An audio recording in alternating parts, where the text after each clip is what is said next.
on financing of state activities so that the government is able to perform certain key functions. Now, what are these key functions of a government? They are basically about 4 functions of a government. The first one is the protective function. It is the duty of the government, the responsibility of the government to maintain peace and security in the country and defend it against any either internal or external aggression. How does this do this? How does the government do this? It does this through the Kenya Police Service and the Kenya Defense Forces. If you look at their motto, like for example, the Kenya Police, utumishi kwa wote. What does this mean? They are giving a service to everybody. A service that includes protection, a service that includes defense, a service that ensures maintenance of law and order. The issues of external defense, defending our borders, is the stand in the Kenyan Defense Forces. And we know we have about 3 sets of the defense forces.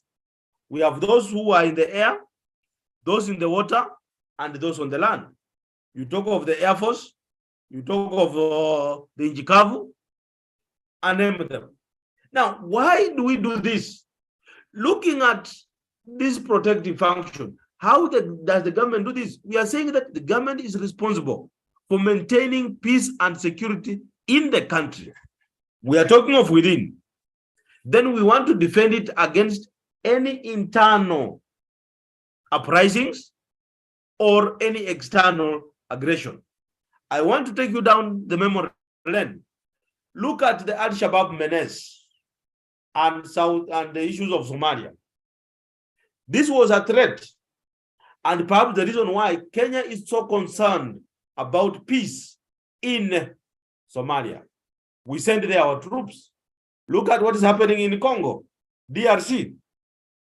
Even our immediate former president is the chief mediator. Look at what happens in South Sudan. That protection is key because we are protecting 1, the people, 2, the property. Either that of property of the people or the property of the government, the government, our resources. This is key. The current case in mind is this case that is going on in around 7 counties. The bandits. The police are to maintain law and order. They are to protect. But in case they fail, then the government brings in the defense forces, the army, so that they work together and ensure that there is order, there is protection, and the like. This is a key example of a function. It's the responsibility of the government to protect you and me with our properties. The second is administrative function. This administrative function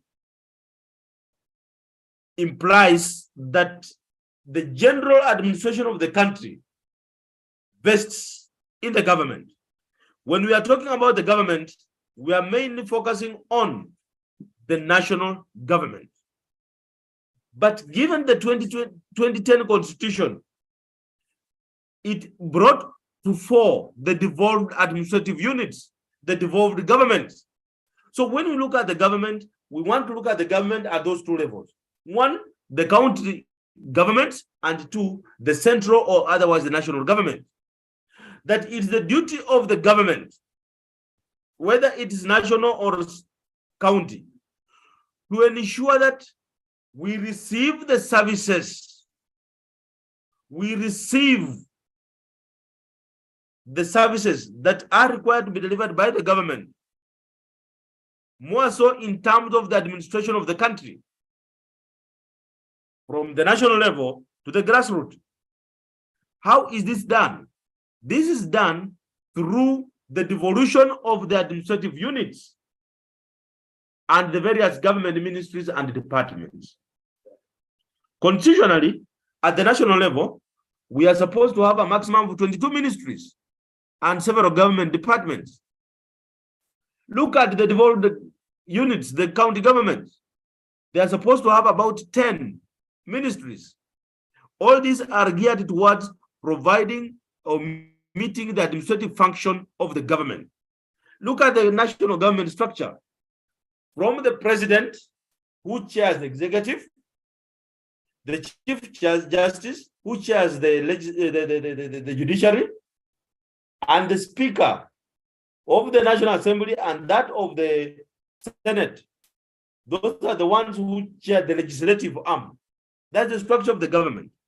So out of this, now we go to the ministries.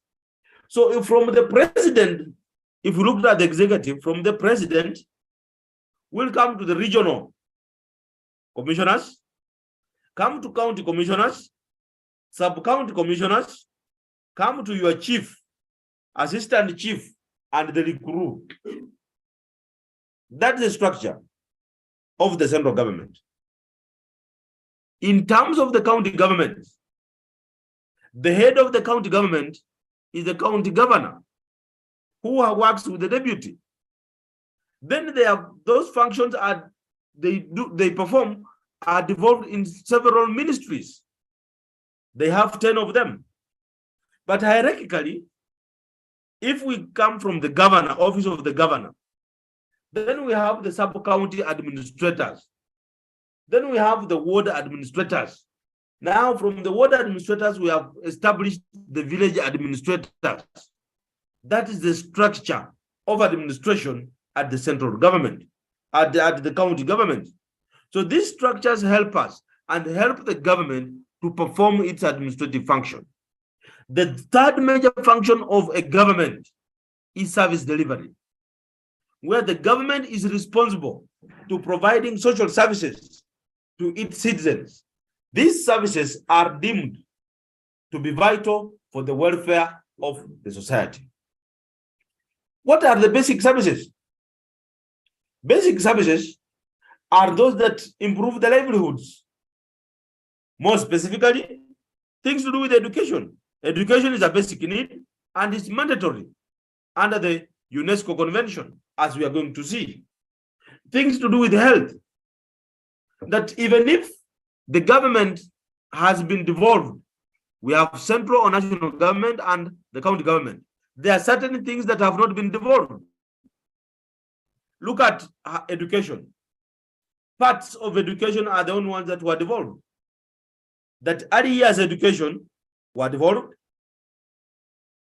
Primary and secondary are under the national government. University is under the national government. Even some of those TVET institutions, but specifically those polytechnics, the TVET, are under the county government. This separation of power and distinction of provision of services is geared towards ensuring that the citizenry get the best of the best service from the government. Then finally, we have the development function. It is the responsibility of the government to do developments. These developments come in form of the different sectors of the economy. That the sectors that are supposed to be developed should be those that would spur economic growth. That the sectors must be deemed to be key in terms of increasing the economic growth in a country. So what are some of these sectors? Look at in agriculture, when we look at things to do with the irrigation. Look at things to do with the transport and communication. Look at industrial development. These are key things that are supposed to spur economic growth in any country. But as we proceed, we are going to realize that this can be an emotive topic, too political. And I wish to request that even if we used some of your political affiliations or leaders, you don't take an offense. I want to quote using this last function, development function, what the retired Right Honorable Raila Amolo Odinga has been saying, that it is the duty of the government to develop the country, to ensure we have industry, we have good roads, we have good communication networks, the agricultural systems are developed. They are not found in the State House. It's the responsibility of the government. But what has the government done to ensure this? Look at the agriculture sector. The issue of subsidized seeds and fertilizers. Remember, about a year or two ago, a bag of 50 kg fertilizer was going at 6,000, sometimes 7,000. The government had to come in because this is key. If we want to ensure to have food security, ensure that everybody has something on his or her table, then we must develop systems that will spur agricultural production. So this is actually what we are saying. Look at the plan of the Kenya Kwanza government. How is it looking at it? It's focusing more on spurring development, reducing debt. We are going to look at debt management with time. So if we look at this, then we realize that the government has mainly those four functions: protective, administrative, social, and development function. It is the duty of the government to perform these functions. But how do they perform these functions? We are saying that these functions are performed through the developed units, either for administration, for protection, social function, or development. If they are done through the various government ministries and government departments, whether it's at the national or at the county government. This is what we are talking about. But for the government to perform these functions, then it requires funds. In this regard, therefore, we can now redefine that because we must perform these functions as a government, there is need for us, therefore, to generate funds and spend those funds to meet these functions. We must equip our police and the defense forces. We must pay for those administrative services. We must meet the social functions. We must develop. For us to do this, we need to have money. And therefore, we can now look at public finance, not as just involving state activities for the government to perform these functions, but public finance as to involve public revenue and public expenditure.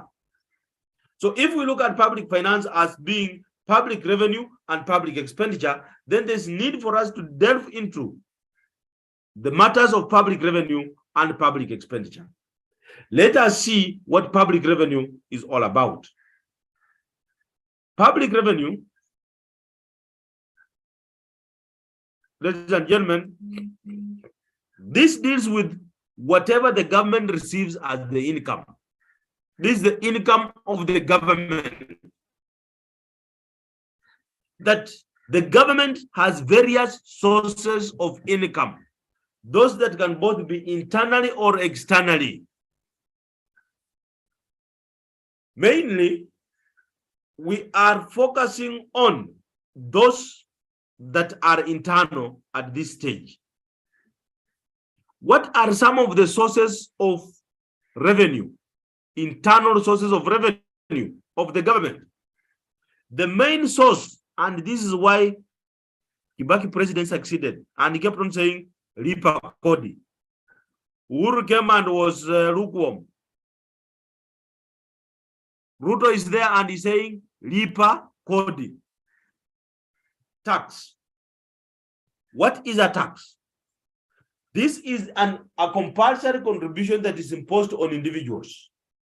It's imposed on you and me to meet those expenses which are incurred for a common cause. Expenses that are incurred for a common cause. Expenses like development, road construction, telecommunications, services, education, protective functions. These are for the common good. So this, therefore, forms the main source of government revenue. And therefore, we shall, if you looked at, you recall our course outline, we shall look at taxation as a topic at that time. But at this juncture, we must note that tax is the main source. We must pay tax to get the services, to get the development, to get the protection that we deserve. We must finance our own government so that they meet those expenses that are incurred for a common cause. The second source is fees. Fees is not what you pay to the university, though I'm told that the fees for the university is supposed to be increased and you are making noise. I don't know why you should make noise. How can a university pay 16,000 tuition? Yet in primary and even secondary schools, the tuition they pay is more than 16,000. The fees that was paid in the 90s, when most of you are not yet born, is still there now. Yet you are crying that bei ya unga imepanda, mafuta imepanda. Kwa nini fees haiwezi kupanda? We must be rational. Inflation must be considered because we need to be realistic. If in the 90s the tuition was 16,000, 2020 something is 16,000. Yet these other things have grown. There's a need for you as students to look at it. You can't have university being the cheapest, even cheaper than the pre-unit. So fees in terms of revenue to the government are those amounts that are received by the government from any direct service rendered. Remember that government offers services. It renders services in form of licenses. That the licenses so far that are given are geared towards generating. So you pay some license fee. You want to import something, you pay in form of a tax or in form of a tax license. That you want to move around with the animals from one point to another, you need that permit. You pay for it. This is what we classify as fees. Now, the next is what we call prices. Prices. What are prices? These are sources of income that the government generates by its involvement in commercial services. The government as an entity also can do business. As an entity, it can engage in businesses to generate funds. What are some of these businesses that the government can engage in? The government can engage in businesses through the parastatals. Look at, say, the Kenya Posts and the communication. Though these days you don't send the postage and you don't call using the booths, but we have the facility there. Look at the SGR, the railway. That's a government investment in transport. Those days we had the Nyayo bus. That was a government investment. So we have those investments that the government can also engage in. Those businesses that the government can also undertake. to give service to the people at a fee. And this income, so realized, is what is categorized under the prices. Then we have special assessments. And we talk about special assessments, ladies and gentlemen, what should come into your mind is a project for a specific purpose. Say you want to build a hospital, you want to start a school, you want to start to build a chief's office, a police station, police post, and the like. That though it's not so much pronounced today, but those days, a fee was charged for that specific purpose.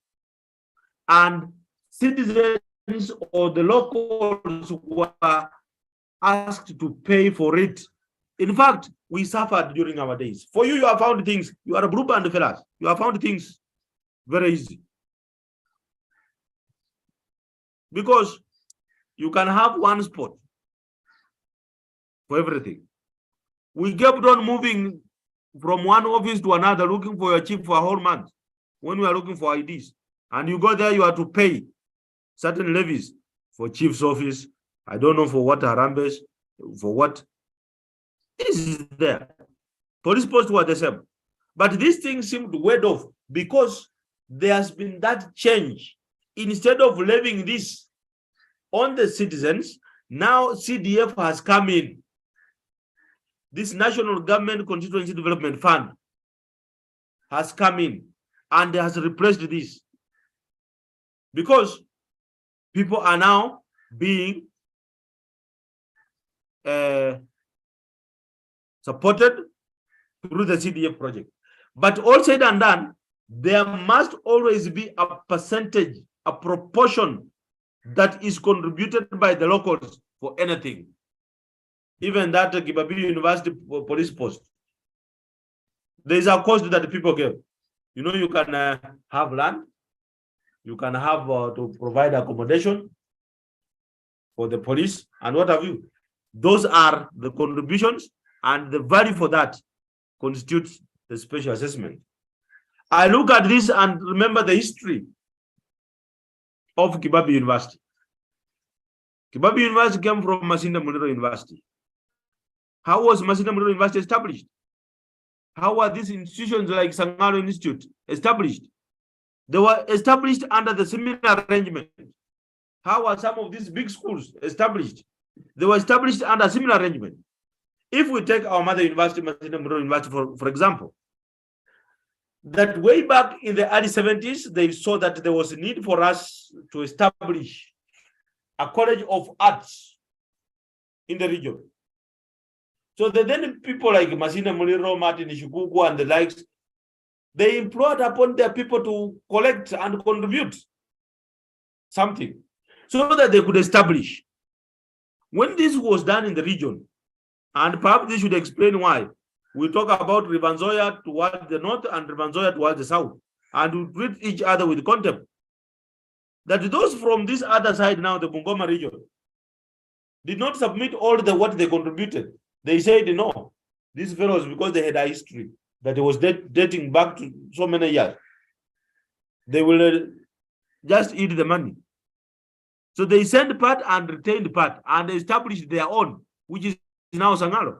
Then whatever that was sent there was now for the WECO, former WECO, Western College of Arts and Applied Sciences, which metamorphosized that to become what we are now referring to as Masinda Muliro University. For those of you who have understood that song properly, the Jacob Ruseno song, that one, it tells you more about this special assessment. Now, things to do with fines. We know a fine is an imposition. Imposition for disobeying the law. So if you disobey the law and you are charged and you are asked to pay for it in monetary terms, then what you are paying is a fine, and this goes to the government. It's a source to the government. So if you break traffic rules, for example, if your vehicle does not comply If you are found perhaps drinking at the odd hours, then you are fine. This is money that the government gets. This is an income to the government through this classification that we are saying fines. Now we have also state properties of the government. The government owns property, things to do with mines, forests, national parks, those conservation that we have. That when you visit the forest like Kakamega Forest, you are visiting a mine, you are visiting any park, any national park, you pay for entry. What you are paying, you are actually paying to the government. And finally, as an internal source, we can also borrow from who is who in the government. We have financial institutions, we have citizens who are well off. So we borrow from them. And that borrowing constitutes an internal source. So these are some of the sources, internal sources of government revenue. Externally, because we said they are both internal and external. Externally, these are what we borrow from other countries and world or regional agencies. Look at the World Bank. Look at the EPZ, GTZ.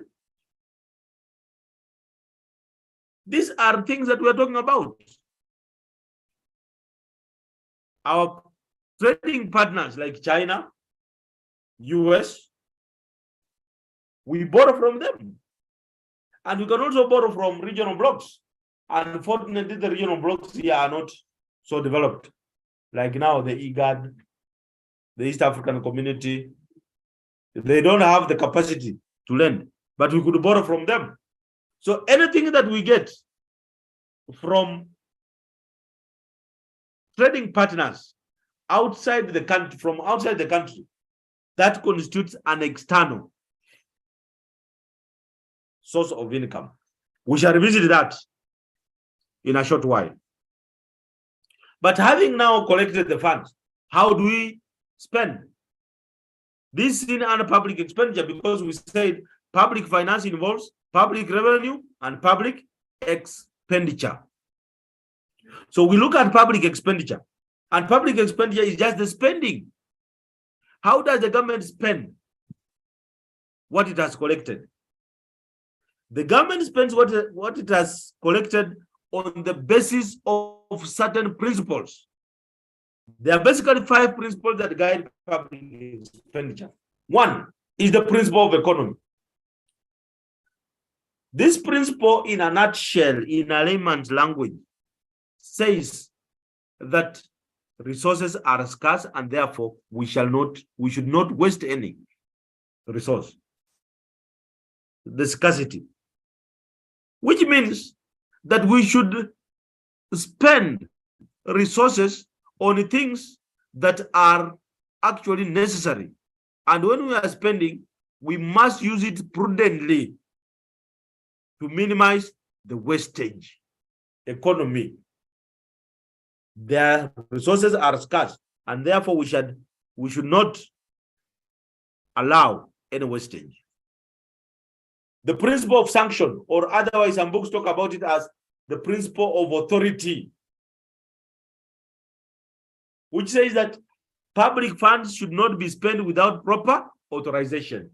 That there must always be authorization for the government to spend public funds. And in our case, we do get authority to spend public funds from the parliament, because the budget is read to the parliament and the approvals are done by the parliament. That any government project must be budgeted for, and these approvals must be sought and done by the parliament for our case. The third principle is the principle of benefit. In fact, it says in some books you read, they talk of maximum social benefit. Maximum social benefit, which actually deals with who are to benefit. That we must spend public funds in items or a combination of items that collectively maximizes the social benefit. That public funds must be spent in those areas that will benefit majority. Something like building a road will benefit many. Building a hospital will benefit many. Building a school, including building the university. When some of you have come from even outside this country, the government not build Kibabi University. That's what we are saying. Maximum social benefit. You never know. You require the services of the hospital. You will be referred. You land into Kenyatta. So this is the benefit that we are talking about. That we should spend public funds in these areas that will give us what we desire to benefit from. Then the principle of surplus, that for any dealing, in any case that we do, that we must always keep expenditures lower than the revenues. Why is this the case? That when we keep expenditures less, the incomes, then we'll do a saving. That saving is what we are referring to as a surplus. So that surplus is what we can use during unprecedented times. Like now we are talking about drought. We are talking about subsidies. That if we could have had savings, then the government could apportion part of the savings to subsidies, part of the savings to mitigate the drought, part of the savings to now deal with the budgetary issue. This is what surplus is all about. Even for yourself, you don't normally spend everything. You spend cautiously and save a little bit, so that during an unprecedented time, you may use that little savings to keep you going. Then finally, is the principle of sound financial administration. Sound financial administration. This deals with accounting. And we're saying that all government accounts must be maintained as accurately and systematically as possible. And this must always be audited so that we investigate discrepancies. We must maintain accurate records, systematic records, and more so, we must perform an audit. The reason why we have the auditor there, the Auditor General. So these are the basic principles that guide public expenditure. So as we look at this, then the public expenditure is the public revenue and public expenditure, then we are now saying that yes, this is it. But at the back of our minds, we looked at the sources of government revenue and we were mainly concerning with what we generate internally. But the government can also generate funds through what we call its balance of payment. Let us briefly look at the balance of payment. What is a balance of payment? This is a summary of a country's international transactions. A summary. So what is this summary all about? The summary of international transaction means we are looking at the receipts from other countries and the payments we have made to other countries within a period of 1 year. How much have we received from other countries? How much have we paid to other countries within a span of 1 year? This is what gives us what we are referring to as a balance of payment. To this end, therefore, whatever we pay, we are paying for the services and the goods that we have brought in. Thus, what we bring in is therefore imports. Whatever we receive, we are receiving payments from other countries. This is as a result of the supplies of our goods and services to those countries. And now when we take out the goods and services, those are the exports. And therefore, the dealings between the exports and the imports in a layman's language are what constitutes the balance of payment, because the exports and the imports are what generates the receipts and the payments to other countries within the period of 1 year. But what is this that we look at as a balance of payment? Balance of payment has two specific accounts. The first one is the current account. What the government operates a current account. What does it involve? It basically gives us the balances between the exports and imports of visible and invisible trade items. What do we mean by this? These are goods and services. We export tea. We are buying something else from outside. So this will be reflected in the current account, our international transactions. So how much are we exporting to earn an income, a receipt? How much are we importing, bringing in to warrant us to pay to other countries, both in terms of goods and services? We must be very careful. Goods and services. The visible are the goods, the invisible are the services. When we take our nurses there, they are giving a service. When we take our police, our defense force to Congo, to Somalia, they are giving a service. Because those are, when we take our teachers out, they are giving a service. These are all in the current account. But we also have a capital account. Capital account now focuses more on the receipts and payments regarding those foreign loans and foreign aid. We do receive this. Grants and grants in aid. We are known to have a very high debt rate. Our loan portfolio is too high. These are maintained in what we call capital account, mainly because the capital account is meant for capital development, things for development. The SGR is a development project. The super highway, the roads. This one in Nairobi, in the expressway. These are the key things of development. And these are what are taken into the capital account.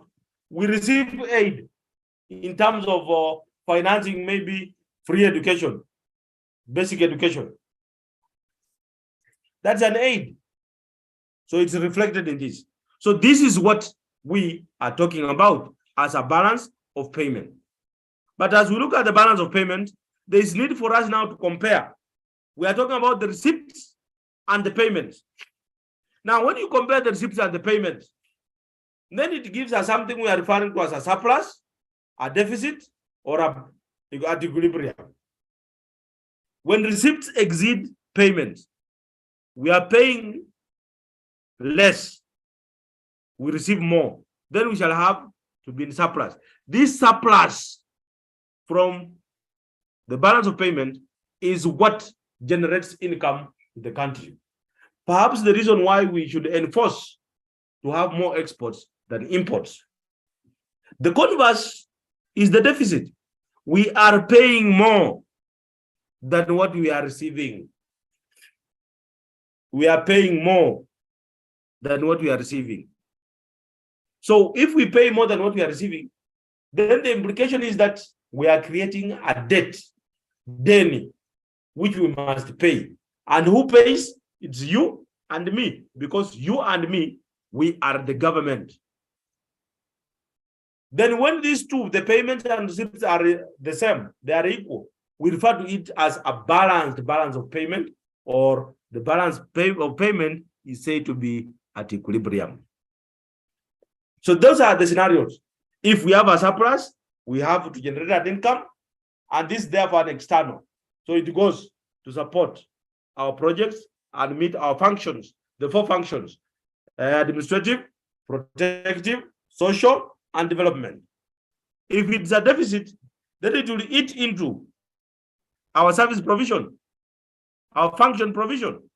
If it's balanced, then mambo tu ni sawasawa. There's nothing to cause worry about.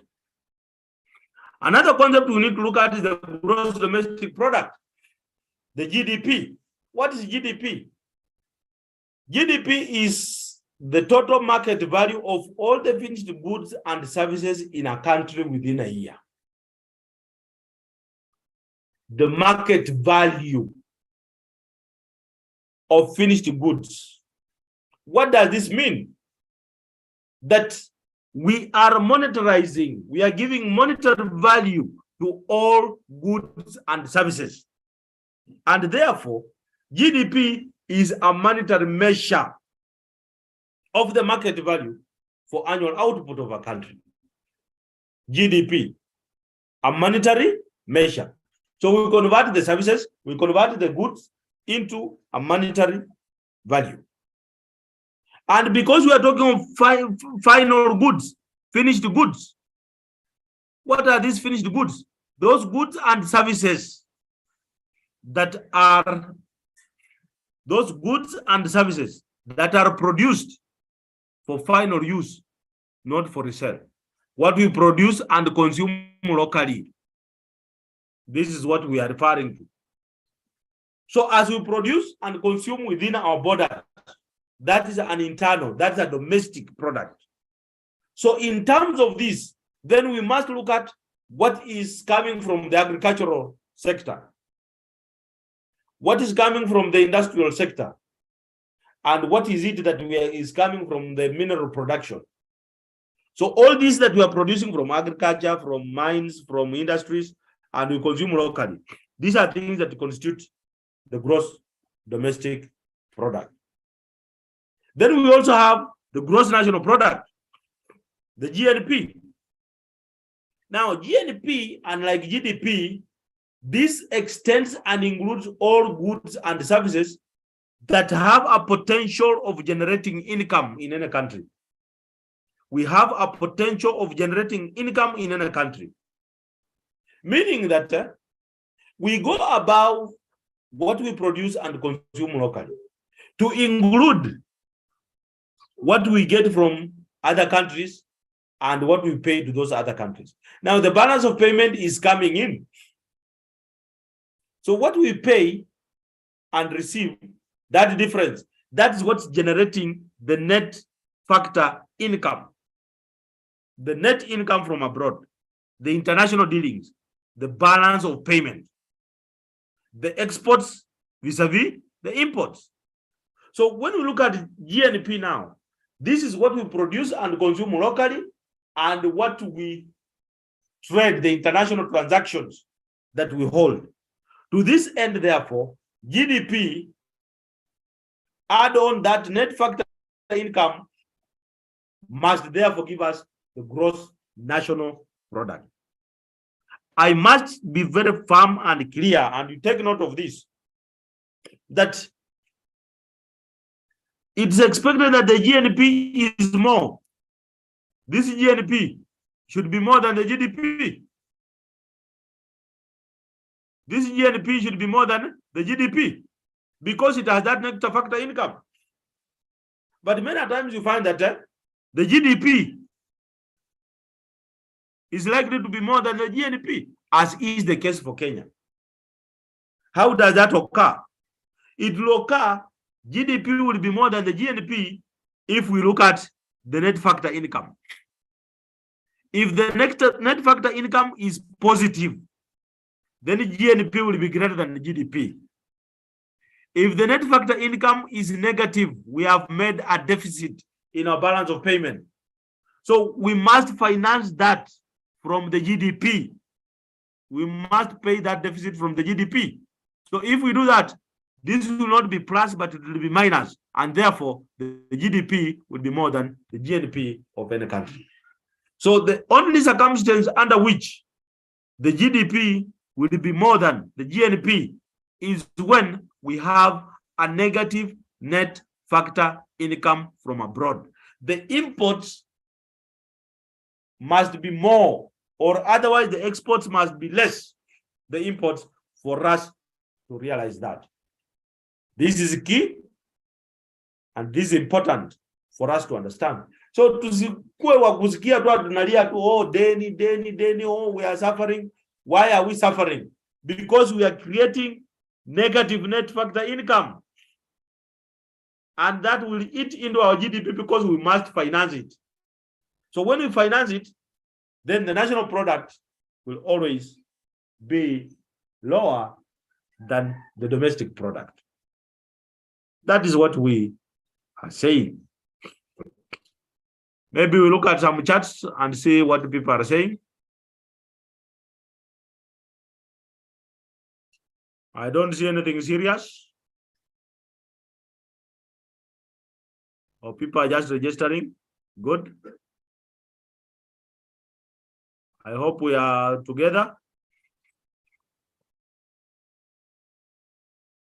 Somebody is greeting me now. Iko sawa, sawa sawa, acha tuendelee. We are going on well, sir. Thank you.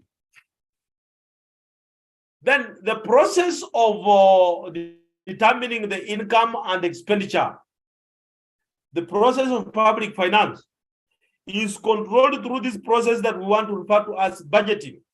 And as we look at budgeting, I want us to take this to our personal level so that we can appreciate this course to ourselves. We look at it at various levels, but let us domesticate this so that it helps you now to know the processes. Because as a person, you know your sources of income. As a person, you know what guides you in your expenditures. Although some of you, you don't know what should guide. You are always impulsive. Ukiona tu kitu unarukia na huko umepangia hata kununua. So we want to look at budgeting and see how does the budget help us, then we conclude. When you talk about budgeting, this is a process. Budgeting is nothing other than a process of drawing up a detailed quantitative and financial statement. A statement regarding what you expect to get as income and what you plan to spend that income on. So expected income and planned expenditures within a specified period, if it's a semester, if it's a month, if it's a year, so be it, because you determine. So it means that a budget, therefore, is a tool, a very important tool that manages our income and expenditures. That this tool must help us for purposes of planning, because you plan ahead. What do you expect to receive? You are expecting to receive help. How much? You know. Your parents will give you how much. Then the other well-wishers might give you how much. Then you know how much you have. Then you can now plan. How do you spend that you expect to get? So it is therefore necessary that an individual, an organization, or a country, or any other entity prepares a budget regularly. And because of that, budget or budgeting serves 5 key reasons. Why do we prepare a budget? It helps us to identify the sources of income and the expected amount. So you know that help, I'll get 12,000. My mother will give me every month 2,000.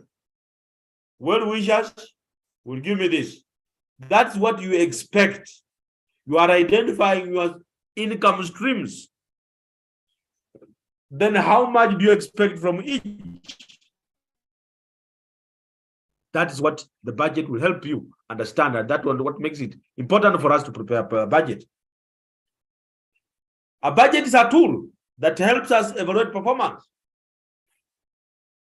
We evaluate performance.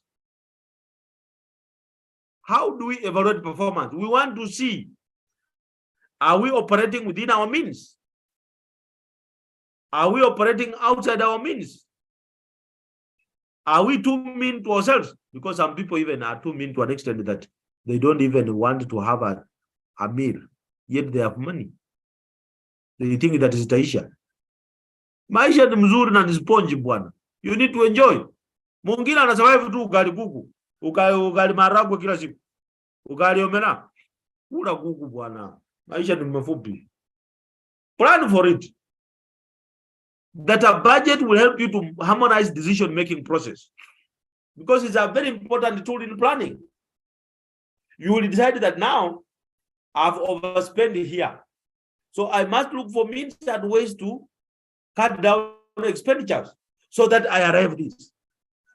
It will help you to coordinate the activities that you are carrying out as a person, as a department, as an institution, organization, as a country, so that you meet that common objective. Coordination is key. As a tool, a budget will coordinate activities of the various departments so that you move towards achieving a common goal. That is also important that we promote savings and investment habits. Because when you have a budget and you have budgeted 10,000, then you spend 9,000, you'll have a surplus of 1,000. What do you do with it? You save. So on repeated savings, then you'll find that your savings will grow to some amount.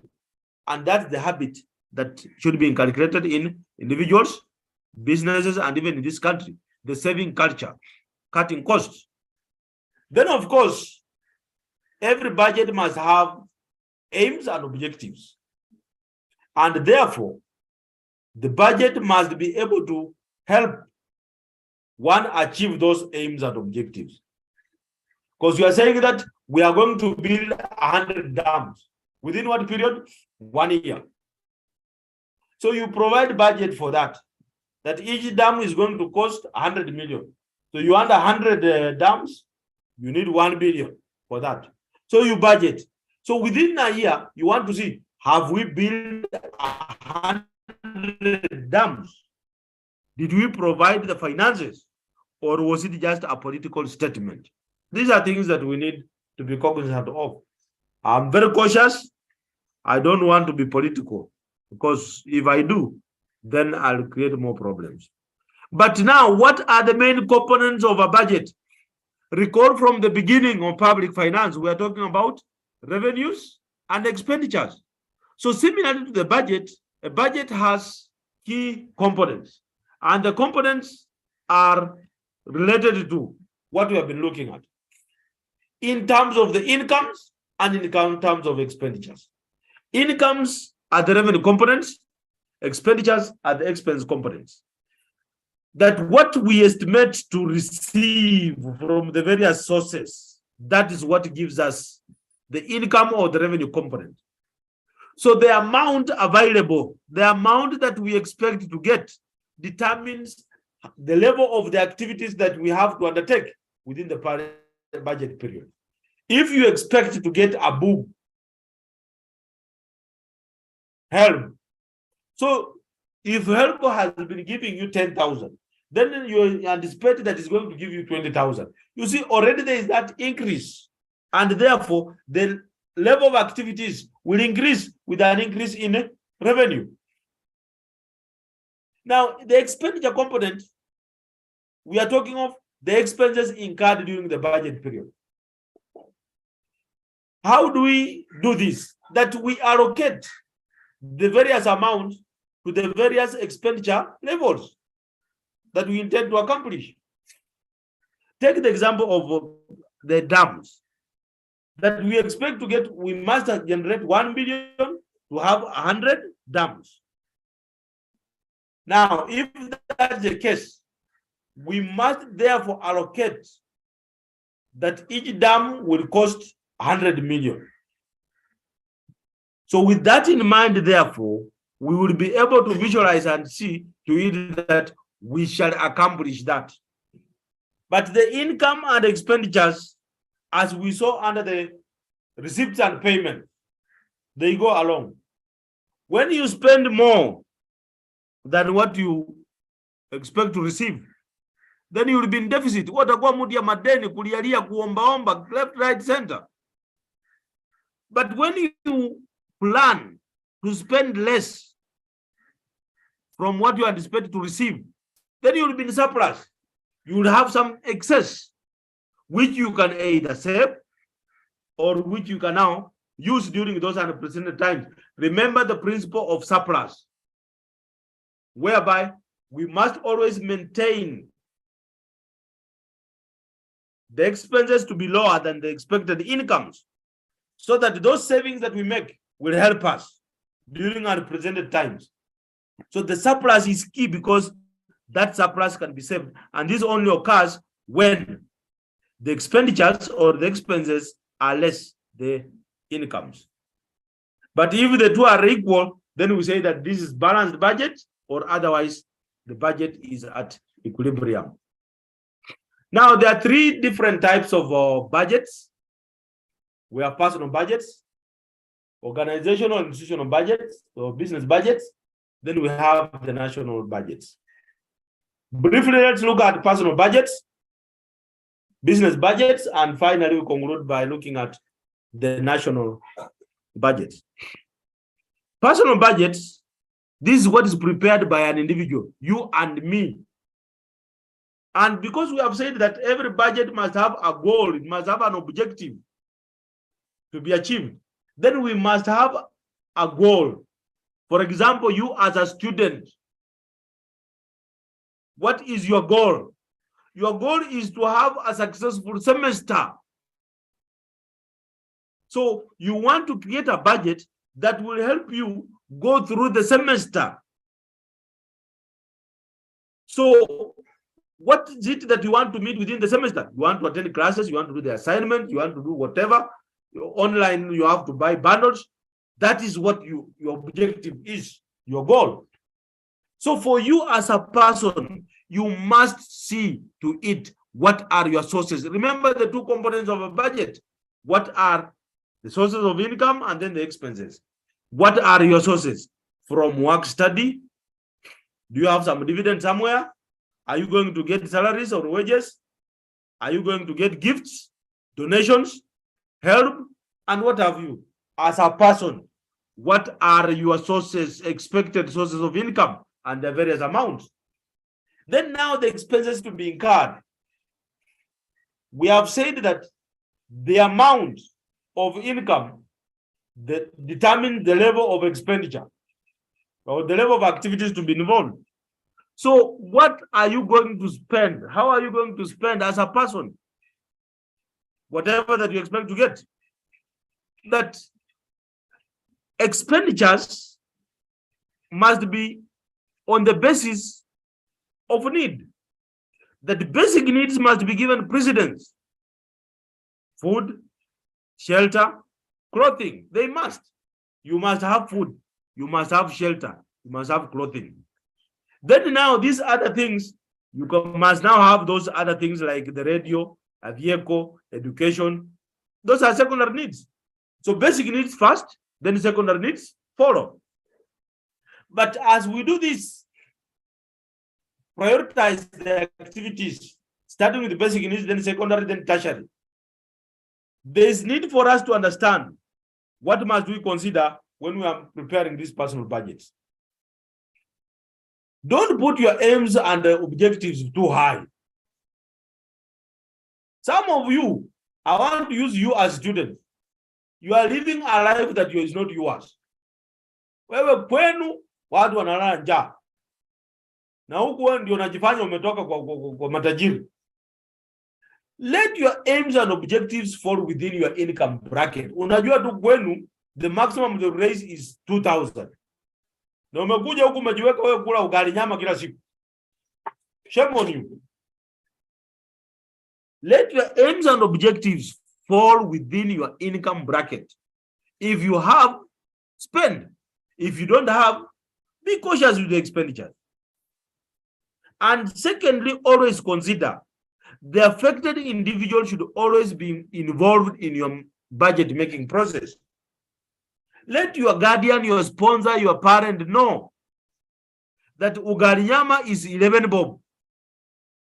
Ugali mboga is 9 bob. Then explain to them that, you see, you cannot go on eating ugali mboga every day. You need to at least once also eat kipande, ama eat omena or whatever.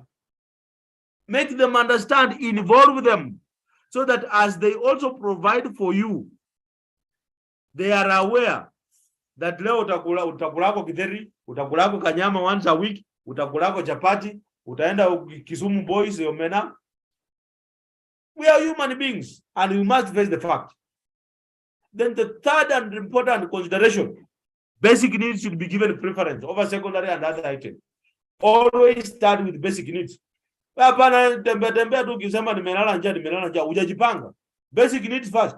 Hujajipanga. Unalala njaa na umeweka car kit kwa kichwa ya shilingi 2,000. Where are your priorities? Umepaka makucha rangi. Umenyoa bangi. And you are saying that you are sleeping hungry. Then your priorities are inverted. Let us get it right. Always ensure basic needs first, before secondary, and those other tertiary. And finally, there is need for you to have a constant review of the budget, because things change. Things change. Some of those budget goals may not be attainable due to some unforeseen circumstances. Look at the issue of prices. You have budgeted that you will use 1 packet of 2 kg unga for a week, and you have budgeted 200 shillings. Then it goes to 350 shillings. How are you going to meet the difference? So you need also to review. But if the review is so worse, then badala ya kupika ugali, pika uji. Then you will survive. Now I have a typical example of a personal budget, and kindly pay attention and look at it. See my arguments. I looked at this as a student. Okay? This is an example of a budget. That a budget must have 2 parts.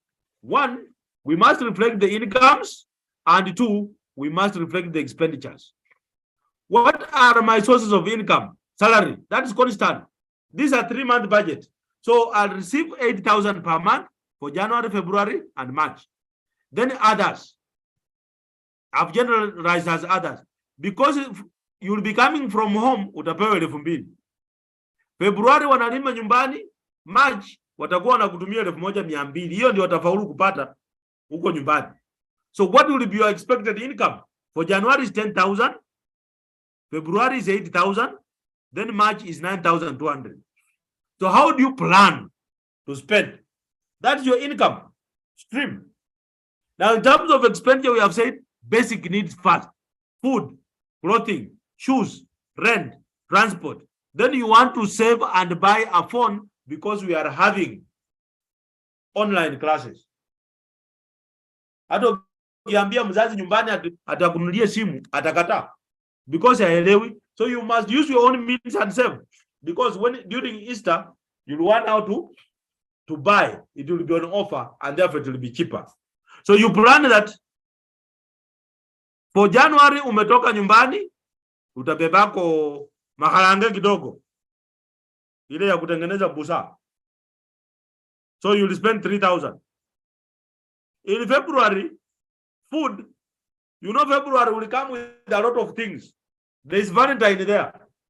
So you wish to take your fellow out and also show her or him that wewe hapana chesanga, wewe pia you are equal to the task. Sasa una budget mingi kidogo. Then in March, unajua kinaumana semester inaenda kuisha. Sasa lazima hapo usome. So you need to take a lot of tea. So you budget and say you'll spend 3,200.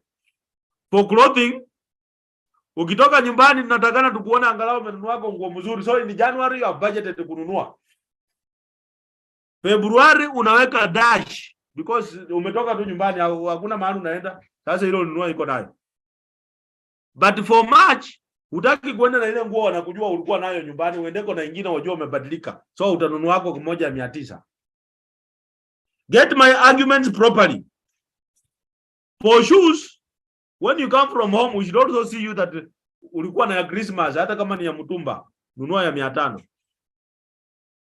During February, there is no gift that you can give to your girlfriend or boyfriend. So you are budgeting that you will spend 1,800 kumnunulia if it's the palm shoe or kama ni the palm shoe. Then of course you umenunua January, utaenda nayo nyumbani ni March. Sasa March you have no budget for shoes. Look at rent. Rent you must pay, otherwise utaibishwa. So it's 1,200 all through for the 3 months. Transport, you must move. So you have budgeted up to 800 per month. Then you now want to save. You anticipate that from what you have, you will save 1,800 for January, 2,000 for February, 1,500 for March. So if you add this together, you are going to raise about 5,000 shillings. 5,000 utaenda ile yenye iko kwa offer and things will work. Pia utakuwa na simu ya kupanguza. That was our objective. Now the total expenditures are 8,900 for January, 9,200 for February, 7,600 for March. You will confirm those additions you have added correctly. Now, for us to check and see if this budget is at surplus, equilibrium, or balance, we must get the difference. What is our net surplus or deficit? Net surplus or deficit. That for us to get the net surplus, we are comparing the expected income, 10,000 for January, vis-a-vis the planned expenditure of 8,900. That difference gives you 1,100. For February, you will get 8,000, but you are planning to spend 9,200. So you will have a deficit of 1,200. For March, you expect to get 9,200. You plan to spend 7,600. So you will have a surplus of 1,600. Now, how do we establish and evaluate the performance? The way we said, a budget must be able to evaluate performance. Maybe we had balances from the previous month. In December, you had something like 200 shillings that you carried forward to the month of January. So you bring it there, 200. Then now what will be the balance for you to carry forward? It's 1,100 plus 200 to give you 1,300. So at the end, you know that in January, if it goes the way I planned, I'll have 1,300. Now in February, we have, remember we had a deficit of 1,200, but I have a balance of 1,200, 300 from January. So if I bring it there as my balance from the previous month, it takes care of that deficit. You remember the little savings that we talked about that can be used during unprecedented times. That's what we are talking about. So this will leave me with a balance to carry forward of 100. So when I go to March, my balance carried forward, I anticipate to have a surplus of 1,600. Now my balance from last month will be 100. Numerator up from February. So at the end of it all, I expect to have 1,700 in my pocket as the balance. So if you look at this, then you can ask yourself, is this a balanced budget? Is this a surplus budget? Or is this a deficit budget? Because you look at it, then we are having a surplus. So this becomes a surplus budget. And you do this because you have already certified your girlfriend because you make up a budget 1,800, utakuwa unamununulia kama ni pamushu ama nguo. Hapa of course ataenda kula chips kuku, uliongeza hapo kwa hiyo bei ya chakula is there. Lakini usinyime wewe pia wewe mwenyewe sana, pia wewe kama tako kiasi. Nunua kuku kwota alafu mgawane an 8 and 8. Yeah, mseme si kusema hiyo. Then huku mbele mambo yanakuwa sawa sawa. That is how we can have a personal budget. And this is how we can prepare and plan to have a budget so that we manage. A budget is a tool. We manage our funds so that we don't cause pecuniary embarrassment to ourselves for being unable to manage our funds. That is what the personal budget is all about. Then the business budget, quickly. This is what is prepared by business and other organizations. So their goal is perhaps to minimize cost and maximize profits, and maybe they want to do something. So for them to do this, they must consider that there should be coordination among departments, and therefore all heads of departments must be involved. That there is always a procedure that must be followed to avoid confusion, and the procedure is standard. Let the departments draft.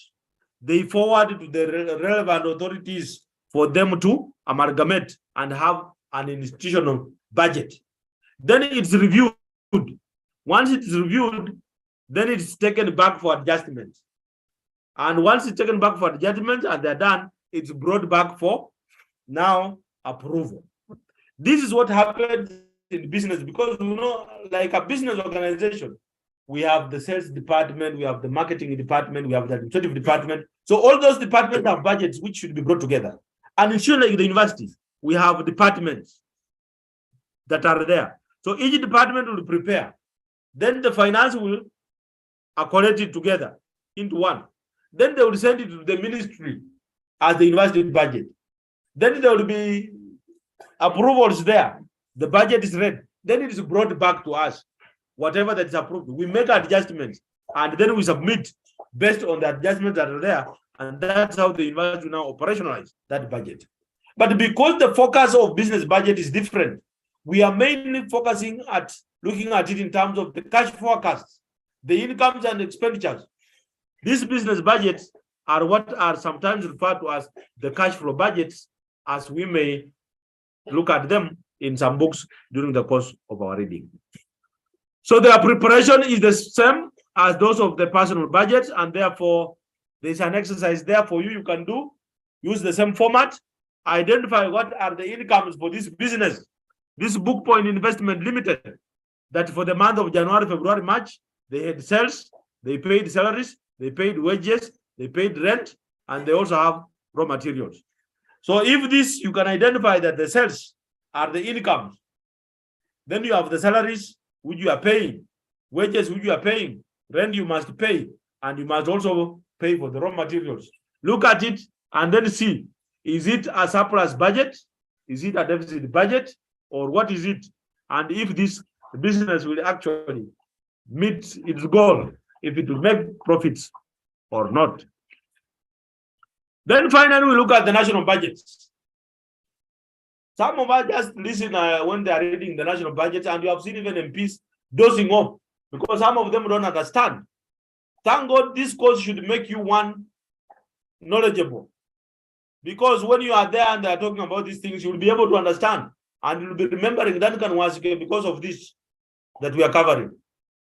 That a good public or national budget has to show three things. If we are in the financial year 2022-23, then it must first show the previous year expenditures. That is 2021-2022.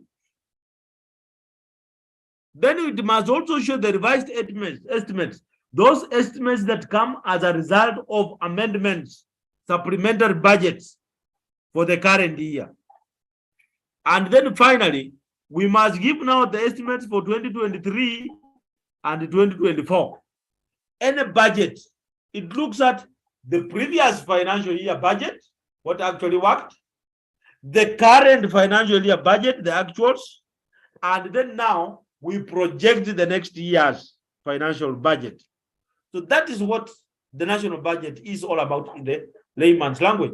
But as we project the estimates for the coming year, we must have two main assumptions: that the taxing, the rates, and the expenditure policy will remain. Perhaps the reason why you will always see the Minister for Finance making proposals on the changes. Otherwise, we assume that the present taxes, their rates and expenditure policy will always continue. Then the proposals for the changes that are contained thereof will always be in terms of the fiscal and the monetary policy of the government. That they want that everybody pays NSSF. That is a fiscal and monetary policy of the government. Everybody must pay. So it must work out. They must be contained, the income and how they are going to be used. That we are going to tax more for beer and cigarettes. That is what the fiscal policy of the government will be. That we are going to tax more the cosmetics and the like. So these are things. And because of what they plan, those plans must always correspond to the financial needs, the financial policies of that government. Now, these national budgets are actually classified into two. Why? Because public budgets are based on recurrent expenditures, and they are mainly meant to meet the obligatory expenses and the capital expenditure. Remember, when we are talking about public expenditure, the 5 principles, we must look at the economy, sanction or authority, maximum social benefit, sound financial administration, and that of surplus. The 5 that we looked at. They are now coming into play. We looked at the functions of the government, the 4 that we started with. Number 1, protective function. 2, administrative function. 3, social function. And 4, the development function, where we started this lecture. Now, we can classify public budgets on the basis of 2 things. 1, on the functions of the government, and 2, on the basis of the economic development. That if we look at the functional classification, that we are classifying this budget based on the functions of the government. And under the United Nations, the government has 4 main functions. Compare this with what we looked at as the functions of the government. They are classified as the general services, what goes to defense and administration. So the protective function, administrative function are being classified as general service function under the United Nations. Now we are looking at globally. Then we look at social services, the social function, expenditures on health, expenditures on education, that which goes even beyond to include your health and even the expenditures on these public libraries. It's an international thing. Then expenditures for economic services, those which promote economic activities. Now this is the development, those that can spur economic growth. Things to do with expenditures in agriculture, expenditures in industry, expenditures in telecommunications, transport. They fall under this. Then the UN has now given the 4th function, which they talk of an allocatable category. That if we have an expenditure that we cannot classify into any of those 3, then we bring it under 4, which we are saying that this is an allocatable category, and all those others fall there. So number 4 is for that is functional. It's based on the functions of the government. Economic classification, on the other hand, we want to classify expenditures on the basis of its financing. Is it government financing? Is it a World Bank, a granted aid? Is it a loan or what? That is what economic classification is all about. The mode of financing. Functional, the functions of the government. That is the 2 main classification of the difference. Functions from functional, economic, mode of financing. But now most governments, when they prepare these public or national budgets, they adopt what we call program and performance-based budgeting systems, PPBS. Program and performance-based budgeting systems. Let us see what this is all about. Now, in program and performance-based budgeting system, this is actually based on the activities, functions, and projects of the government. It is encompassing the functional classification and the economic classification. That it aims at improving mainly formulation and execution of the expenditure policies of the government. Why do we talk of PPBS? What is the justification? The justification for program and performance-based budgeting systems. There are 4 reasons. 1, we have talked of the principle of economy, where we talked of resources as being scarce, and therefore no wastage should be permitted. It's on that premise that they are talking of this approach takes cognizance of the scarcity of resources, relative to society needs. That program of PBBS just goes beyond projects, but emphasizes the need for efficiency and the steps followed, the procedures, the law. That under PBS, there is room for feedback.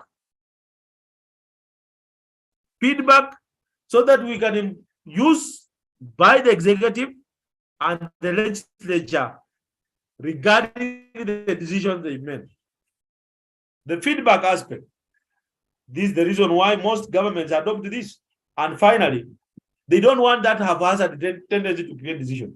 That decisions must come in a better way, a well thought out format, a well-defined procedure.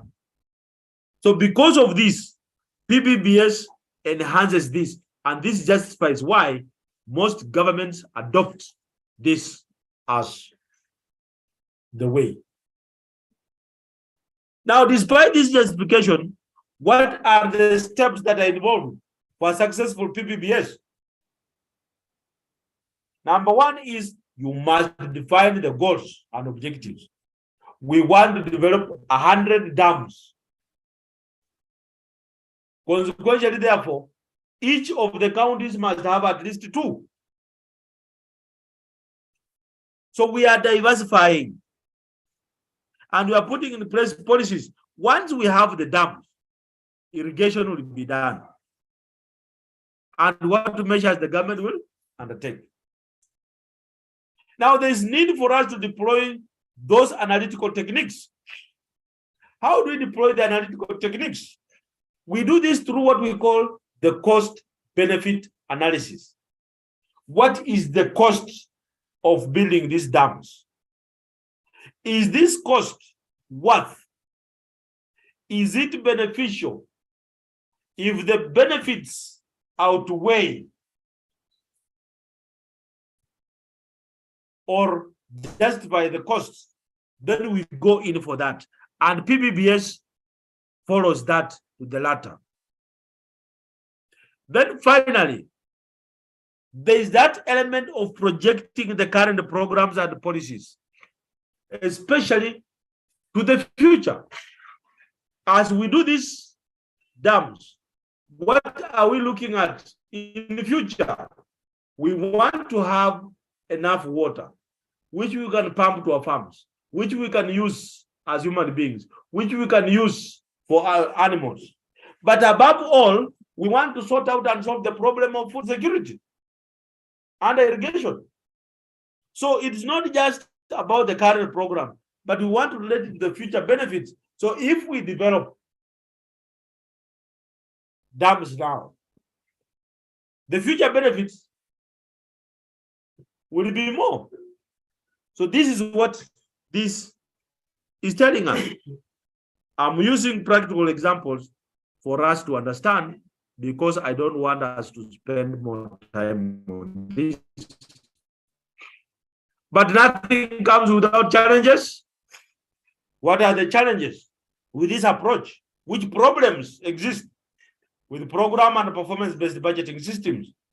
Contrary to what we expect as to be the justification and what have you, PBBS has 5 problems.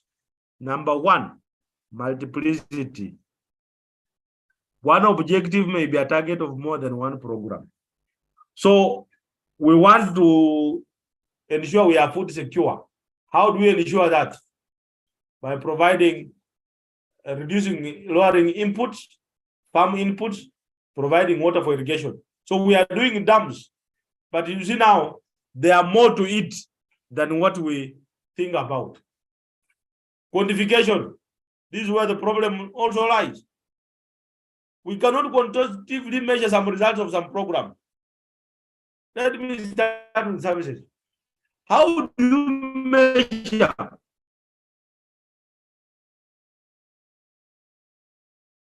my teaching? Is it that because I talk, and how proportion is that to my salary? This is what we are talking about. It is truly difficult for us to quantitatively measure some results. You go to a government project, they have spent billions. Look at the Aurora and Kimorel Dam. What we spend there, is it worth?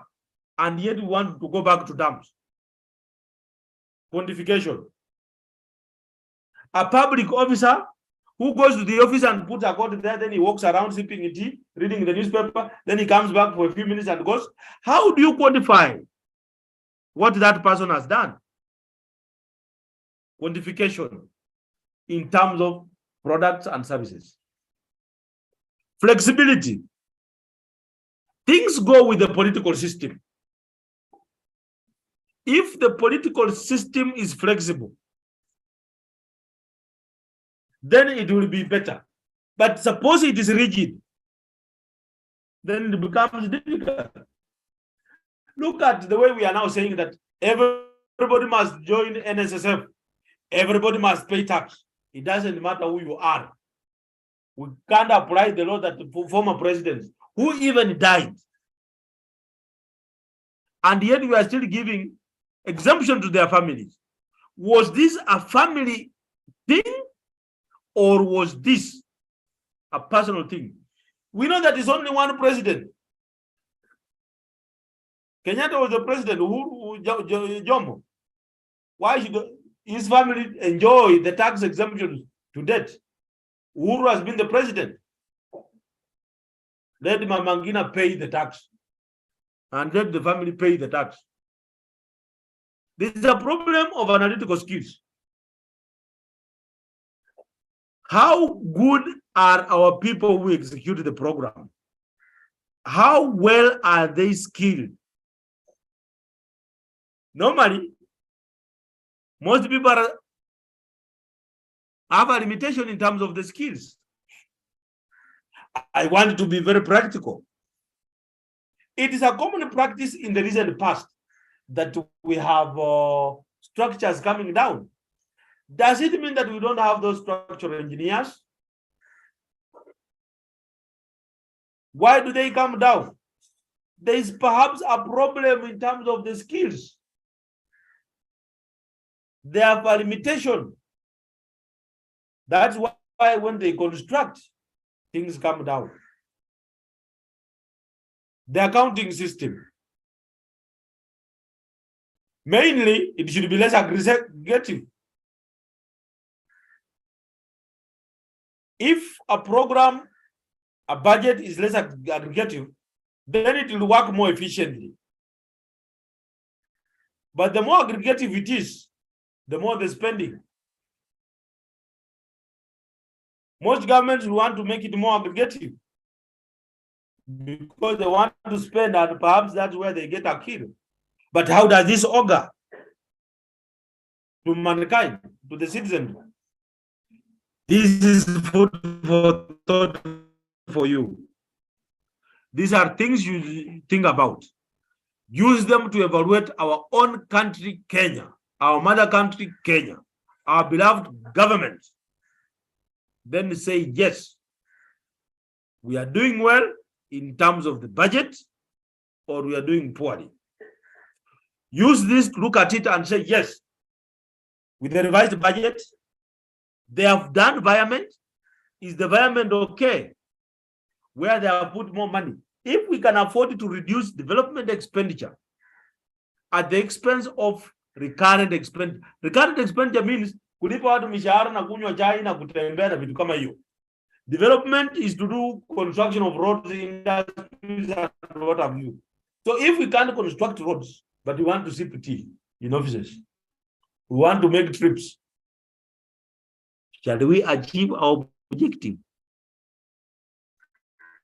Is therefore program and performance-based budgeting system helping us as a country like Kenya? That is the question you should answer. I beg to stop there and look at the questions on the chat. If you have a question, kindly. We are coming to the end of our lecture.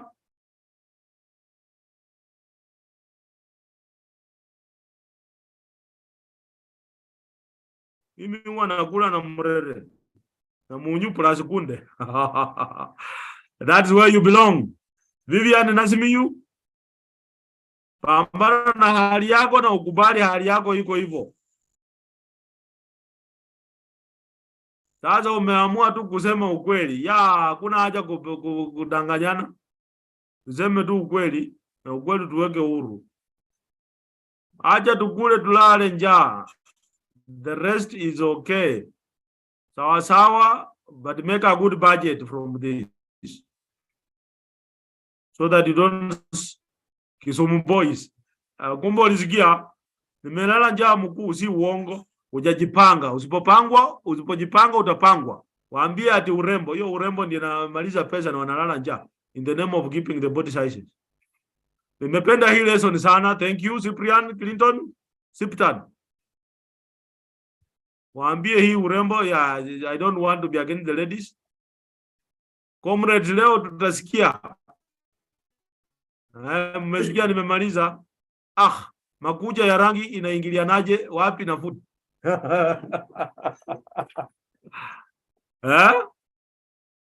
Yes, review. I've reviewed where this is too much dog. I've stopped there. Umeipenda juu unaongelea fun food. Nataka kuingilia hiyo. Manu kupaka makucha rangi. Like remember, pesa ni yetu, so don't plan for our money. I'm not planning for your money. I'm only helping you to plan on how to spend it well. Okay? I'm only helping you making this lesson relevant and more useful for you. You will budget for your families at the right time. Yes, I have several comrades. In fact, one is also taking 1.2 at Data Kimathi University. You are here, man. Ni marriage kid 8K. Leo hapa na tips zote za at leo niko na tips zote. Walio wako na mambo sasa. Busa pia ni kitu ya kusema. Wewe mboya wewe, umekunoti mamipasho nazo wewe kichara umetuamulia. Umekomaa kwa industry kweli, wewe ni mwenga sasa. Ngova Robert. Nataka maswali ati simu magarange yangu ni busa. Masibo, wewe ulikuwa unasikia tu kulewa? Wangapi Mungu ana simu? I'm reading all the comments. Ushasema mkuu, nimemaliza, siwezi sema tena. Wapi iko nini iko hapa? Ni kama mademu mnapenda palm shoes sasa. Palm shoes. I used that. I didn't want to ingekuwa live ningewaambia Wakenya palm. Wow. Amesema kuhusu cat. Kweli. Okay, cat na I'm going to talk about the cat. Yes.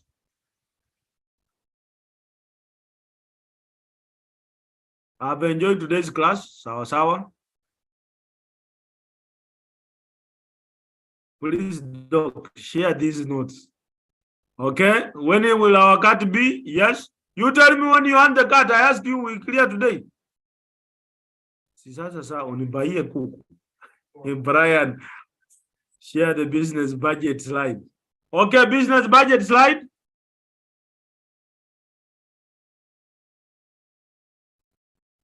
There it is.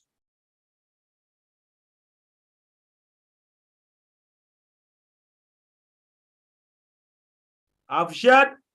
That's in my video. There is the business slide.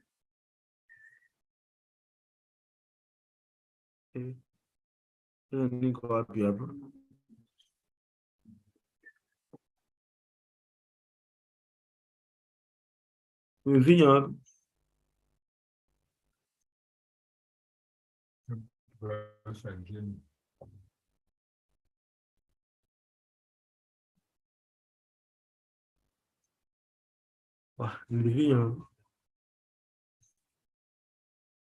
Share business budgets, not daktari, yes. Nainagi, please. Mefinya wapi? Meeting chat.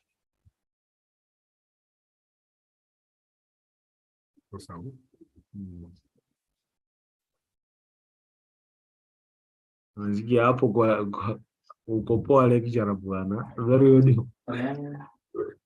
Yeah, the business notes. Wanasoma hivi tu alafu nafurahia tu. Please sir, we need notes. The lesson has been really enjoyable. Keep it up, sir. No comments. Is this code the same as income tax in high school? I don't know if it's the same as the income tax. We'll get there. Like that, you may explain about the country's economic status in terms of GDP, kindly. Now, you want me to explain about the GDP and GNP? We are doing badly. If you are keen, I said it. Our GNP is lower than the GDP. The net factor income from abroad is too low. We have negatives. That's why we have issues. We need prayers. The loan portfolio is too high. Good morning, bestie.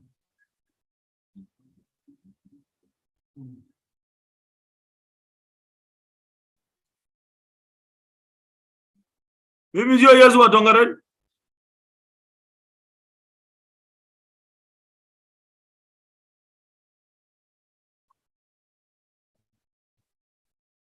Now wafungulia waseme kati itakuwa lini?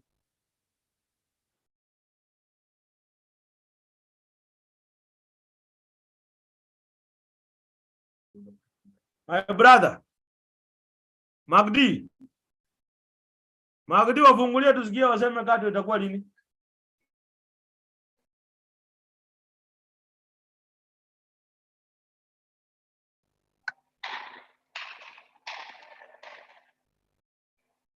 Magdi alipotea. No. Yes, Magdi. So they can unmute then. They can unmute now.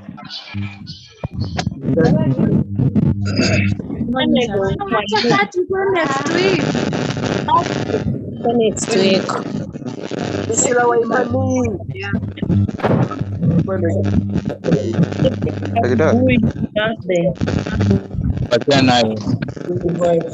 Daktari, wacha hiyo ikwene.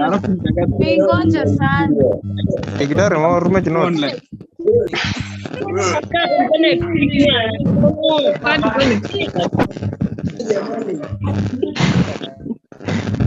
Kisha utini tu mtauliza huyo usini. La sema hiyo mandia alifanyia. Gotta be next week. Next week. That is like you are muted. So that is like you are muted. Daktari hautoi sauti. Okay. Sasa niko hapo. Unanipata? We are guiding you. You now. Hello. You want to do the cut? Next week.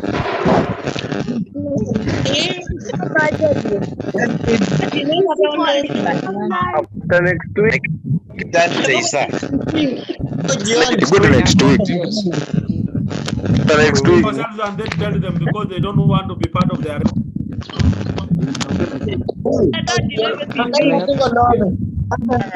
Sawa. The lecture is over. Next week.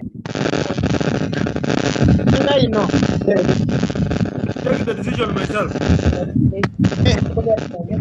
Sawa? Leo usiku. Sema leo usiku. But we really hope Tuwasikii sema. really hope Daktari. next week. No. Aje tutufanye vitu next week daktari. Yes, let it be next week. Sawa. Comfortable with the next week. Online. Daktari. Online. Daktari, I'm sure we get and also today. Kwa physical. Nataka tuone live sasa. The card will be online. Hauna akasema ni ziko. Online bwana. Ndio zako. Hivi nasikia Kenya physical yani Kenya umefanya wapi? Kama taiona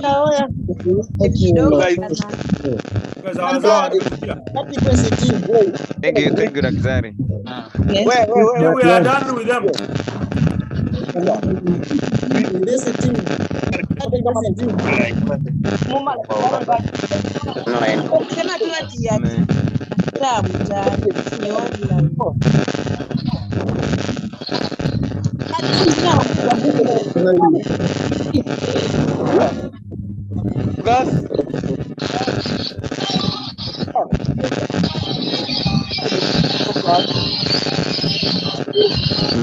Daktari, and sure we get notes. Sawa. But one.